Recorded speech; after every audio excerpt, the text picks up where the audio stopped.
DM साहब, दोस्त की परचून की दुकान और पुलिस की बिन पैसे सामान लेने की कहानी। एक छोटे से कस्बे के एक नुक्कड़ पर रामलाल की परचून की दुकान थी।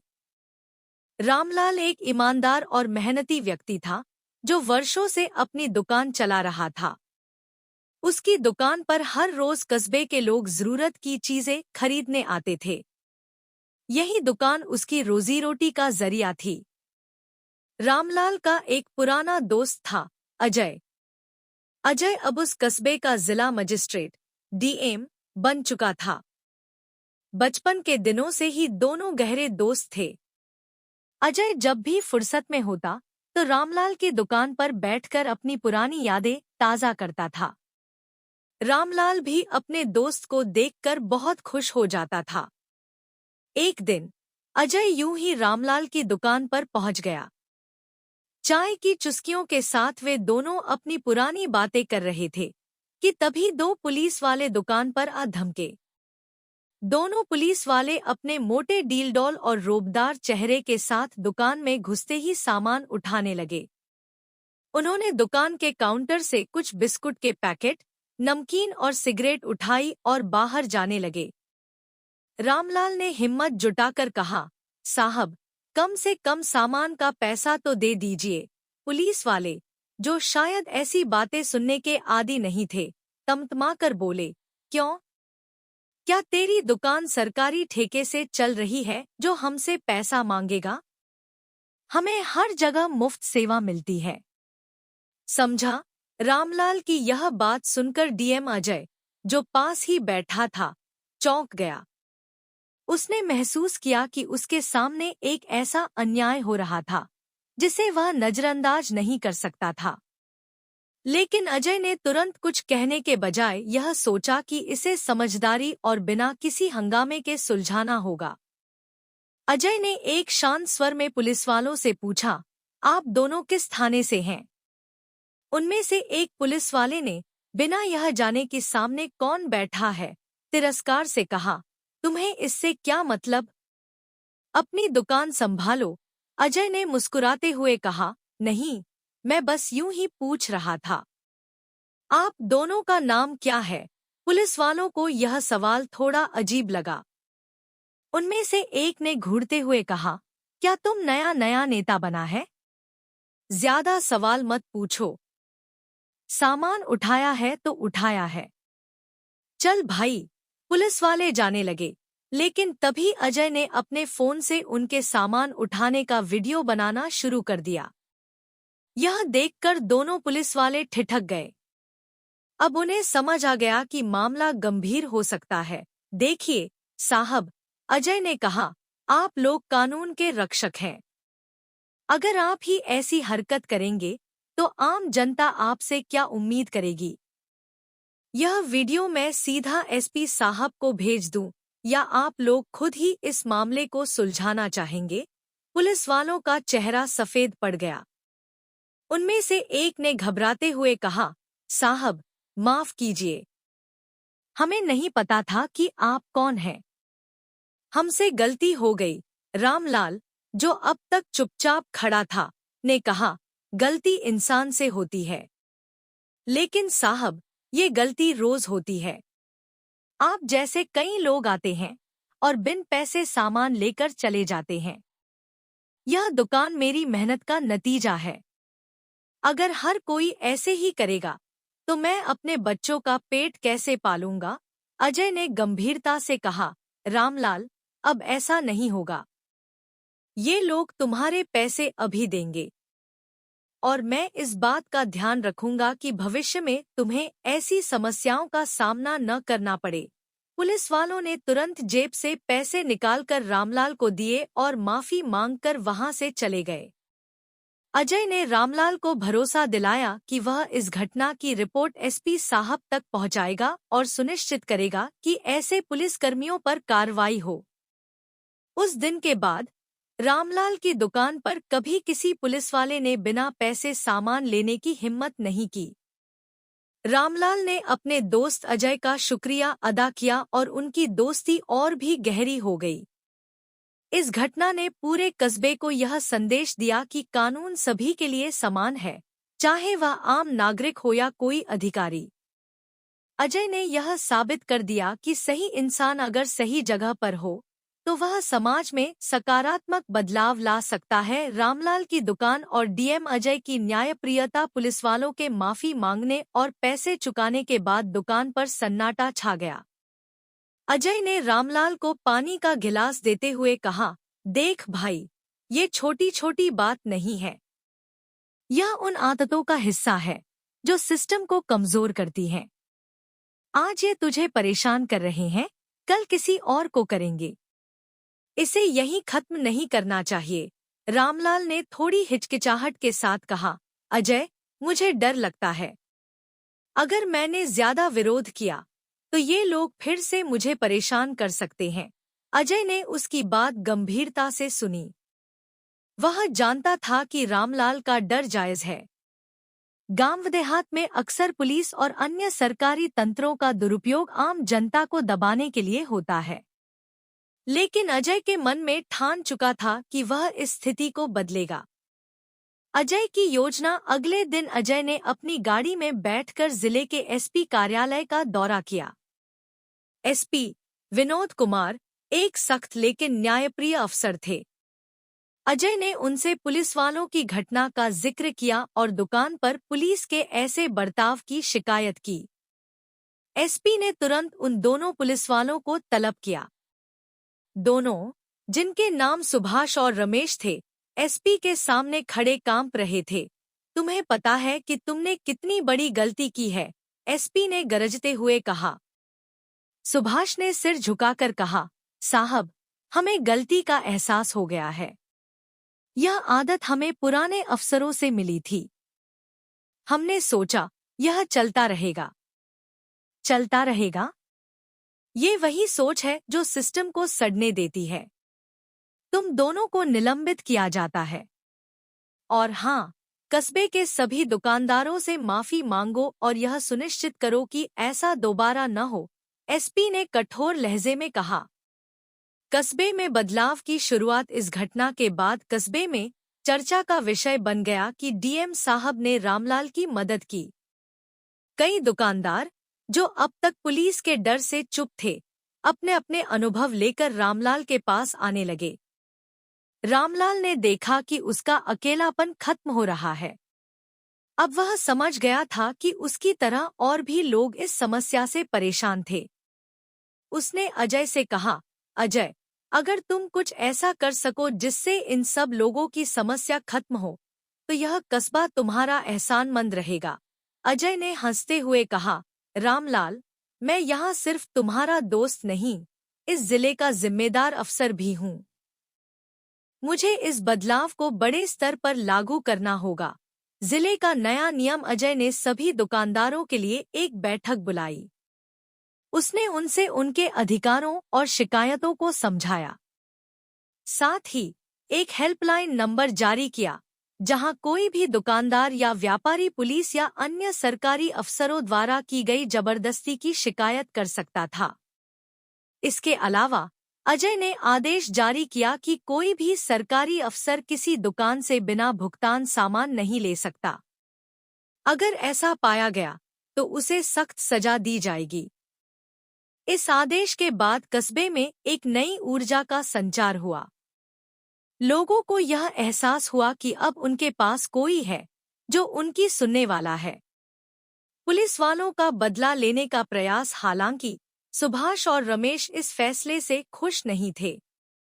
निलंबन के कारण उनकी नौकरी पर खतरा मंडरा रहा था। वे रामलाल को इसका जिम्मेदार मानने लगे और सोचने लगे कि उससे बदला लेना चाहिए।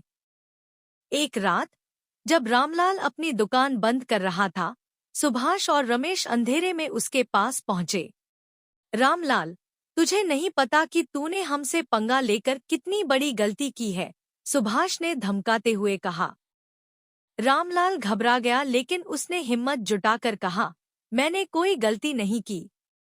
तुम लोग जो कर रहे थे वह गलत था। रमेश ने उसके करीब आकर कहा, गलत सही की बातें अब मत कर, वरना तेरा हाल बुरा होगा। रामलाल समझ गया कि यह मामला गंभीर हो सकता है।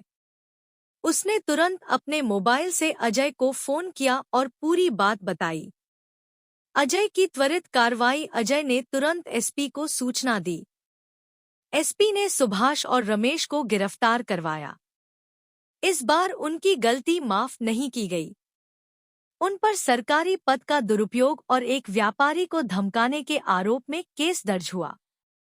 कस्बे में न्याय की स्थापना। इस घटना के बाद अजय ने यह सुनिश्चित किया कि पुलिस विभाग में अनुशासन बनाए रखा जाए। हर पुलिसकर्मी को यह सिखाया गया कि वे जनता के सेवक हैं, मालिक नहीं। रामलाल की दुकान पर अब न केवल ग्राहक आते थे, बल्कि उसके साहस और अजय की न्यायप्रियता की कहानियां सुनने वाले लोग भी आते थे। रामलाल का डर खत्म हो चुका था। अजय और रामलाल की दोस्ती का संदेश। अजय ने रामलाल से कहा, यह लड़ाई सिर्फ तेरी नहीं थी। यह लड़ाई उस सोच के खिलाफ थी जो गलत चीजों को सामान्य बना देती है। अगर हम सब मिलकर खड़े हों, तो कोई भी ताकत हमें दबा नहीं सकती। रामलाल मुस्कुराया और कहा, अजय, आज मैं समझ गया कि सच्चाई और न्याय की ताकत क्या होती है। मैं हमेशा तेरा शुक्रगुजार रहूंगा। अजय ने कहा, शुक्रगुजार मत हो, बस यह सीख आगे बढ़ा कि किसी अन्याय के सामने चुप न रहना। यही सबसे बड़ी जीत होगी। इस तरह यह घटना न केवल रामलाल और अजय के जीवन में बदलाव लेकर आई, बल्कि पूरे कस्बे के लिए एक प्रेरणा बन गई। अब वह कस्बा अनुशासन और ईमानदारी का प्रतीक बन चुका था। रामलाल की दुकान और बदलाव की लहर, पुलिसवालों की धमकी और उनके गिरफ्तारी की खबर ने पूरे कस्बे में हड़कंप मचा दिया। रामलाल की दुकान अब चर्चा का केंद्र बन गई थी। हर कोई इस बात से हैरान था कि कैसे एक छोटे दुकानदार ने इतना साहस दिखाया और अपनी परेशानी को सीधे डीएम के सामने रखा। लेकिन यह सिर्फ शुरुआत थी। रामलाल ने जो कदम उठाया था, उसने न केवल उसे, बल्कि पूरे कस्बे को एक नई सोच दी। लोग अब अपनी समस्याओं को सामने रखने और अपने अधिकारों के लिए लड़ने के लिए प्रेरित हो रहे थे। पुलिस विभाग में सुधार। डीएम अजय ने एसपी विनोद कुमार के साथ मिलकर पुलिस विभाग में सुधार लाने की एक व्यापक योजना बनाई।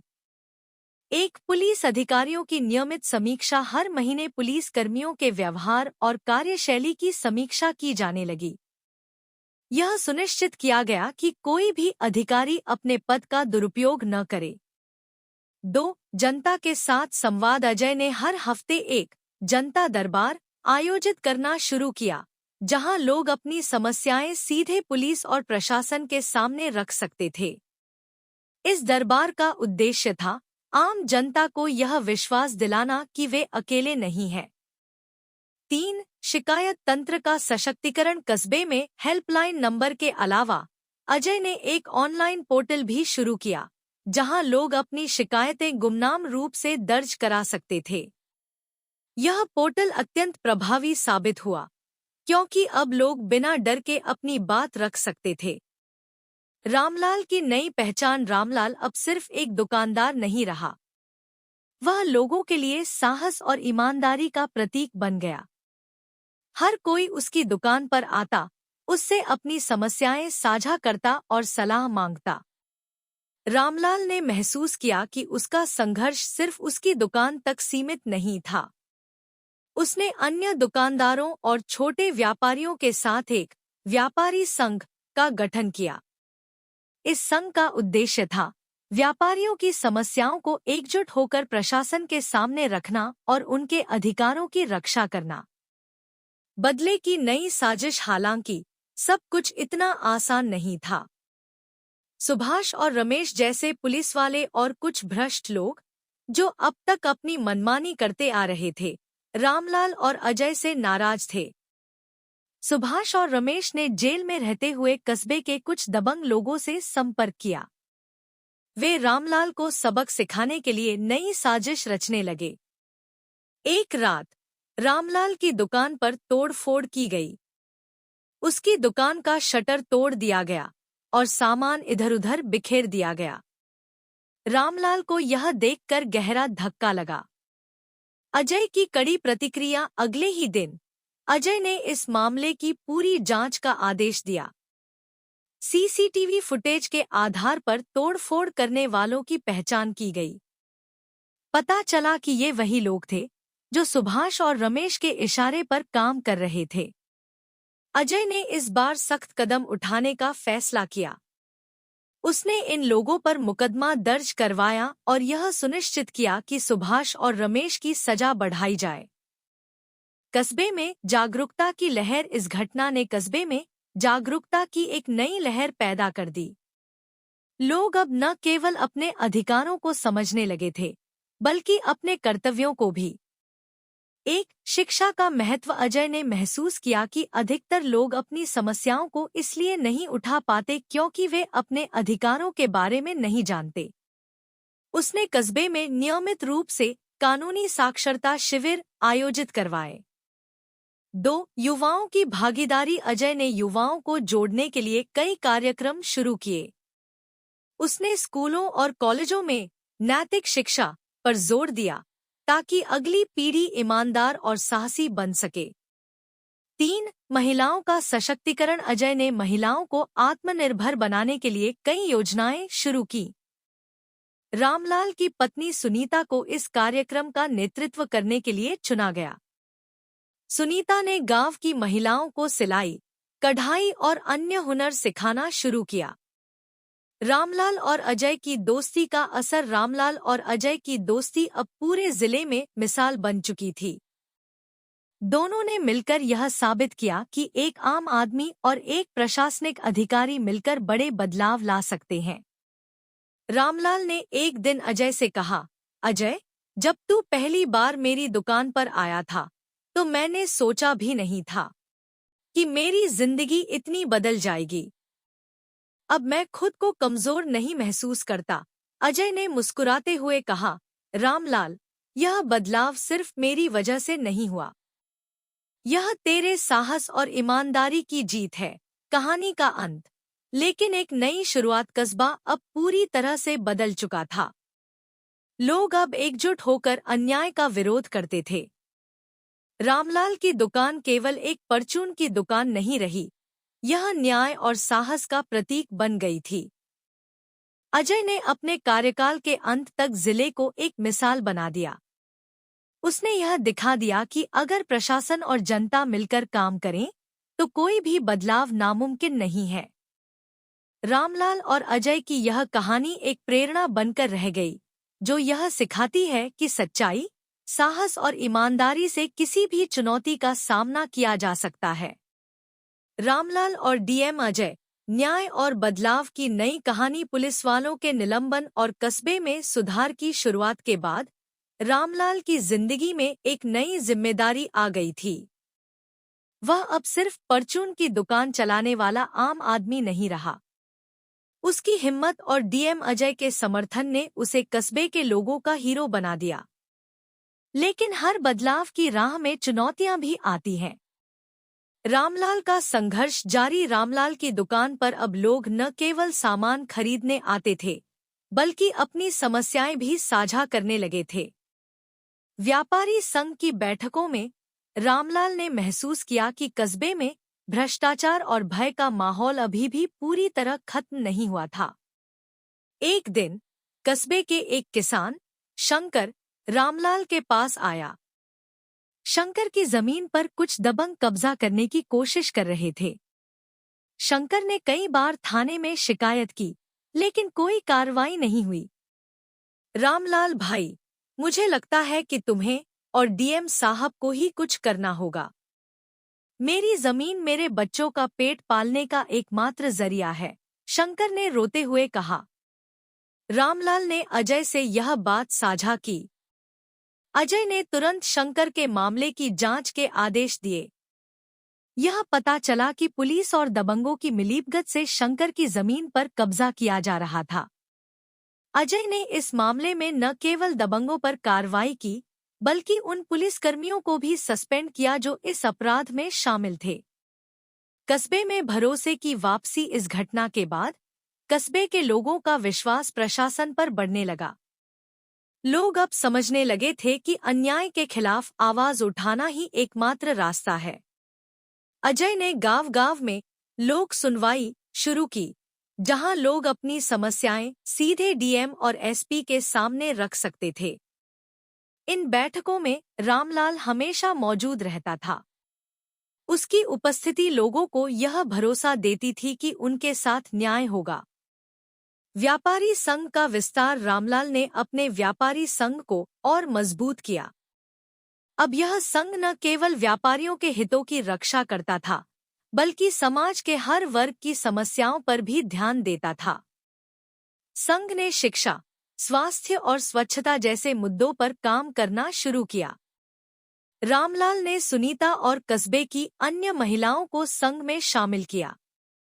सुनीता ने महिलाओं को आत्मनिर्भर बनाने के लिए कई प्रशिक्षण कार्यक्रम शुरू किए। पुराने दुश्मनों की साजिश जहां एक तरफ बदलाव की लहर थी, वहीं दूसरी तरफ भ्रष्ट लोग रामलाल और अजय के खिलाफ षड्यंत्र रचने लगे थे। सुभाष और रमेश, जो अब जेल में थे, ने अपने कुछ साथियों के जरिए रामलाल को नुकसान पहुंचाने की योजना बनाई। एक रात रामलाल की दुकान में आग लगा दी गई। आग से उसकी पूरी दुकान जलकर खाक हो गई।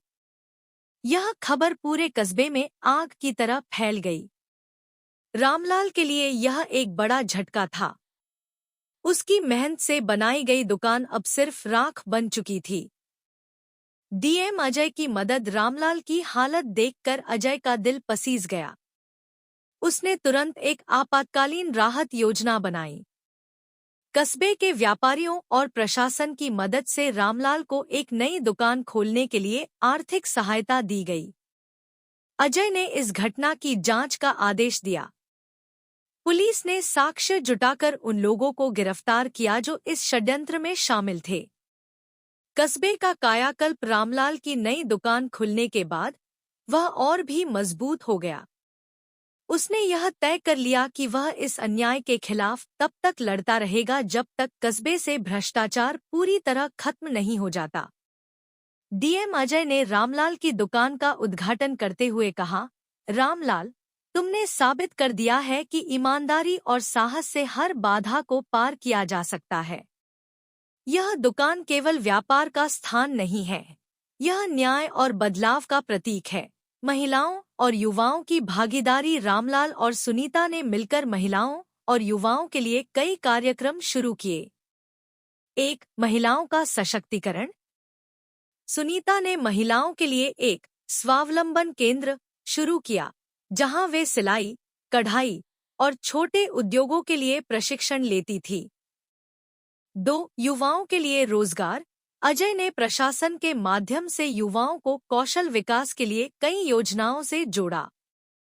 कस्बे के युवा अब न केवल अपने भविष्य के लिए उत्साहित थे, बल्कि वे समाज सेवा में भी भाग लेने लगे थे। न्याय और सुधार की लहर जिले में फैली। अजय और रामलाल की यह पहल अब केवल कस्बे तक सीमित नहीं रही। जिले के अन्य गांवों और कस्बों में भी लोग अपने अधिकारों के लिए आवाज उठाने लगे। हर गांव में न्याय मंडल बनाए गए, जहां लोग अपनी समस्याएं लेकर आते थे। इन मंडलों में रामलाल जैसे लोगों की भूमिका अहम थी, जो यह सुनिश्चित करते थे कि गरीब और कमजोर लोगों को न्याय मिले। पुरस्कार और पहचान। रामलाल और अजय की इस कहानी ने राज्य स्तर पर भी ध्यान खींचा। राज्य सरकार ने रामलाल को न्याय मित्र का पुरस्कार दिया। अजय को भी उनकी कर्तव्यनिष्ठा के लिए सम्मानित किया गया। कहानी का संदेश। रामलाल और अजय की यह कहानी साबित करती है कि बदलाव संभव है, बशर्ते लोग अपने अधिकारों के लिए खड़े हों और प्रशासन सही दिशा में काम करे। यह कहानी केवल रामलाल और अजय की नहीं, बल्कि हर उस इंसान की है जो अन्याय के खिलाफ लड़ने का साहस रखता है। रामलाल की दुकान अब केवल एक व्यापार का स्थान नहीं थी, यह बदलाव और साहस का प्रतीक बन चुकी थी। कस्बे के लोग इसे न्याय की दुकान कहने लगे थे। इस घटना के बाद अजय का कार्यकाल खत्म हुआ, लेकिन रामलाल और कस्बे के लोगों के जीवन में उसने जो सुधार किया, वह हमेशा याद रहेगा।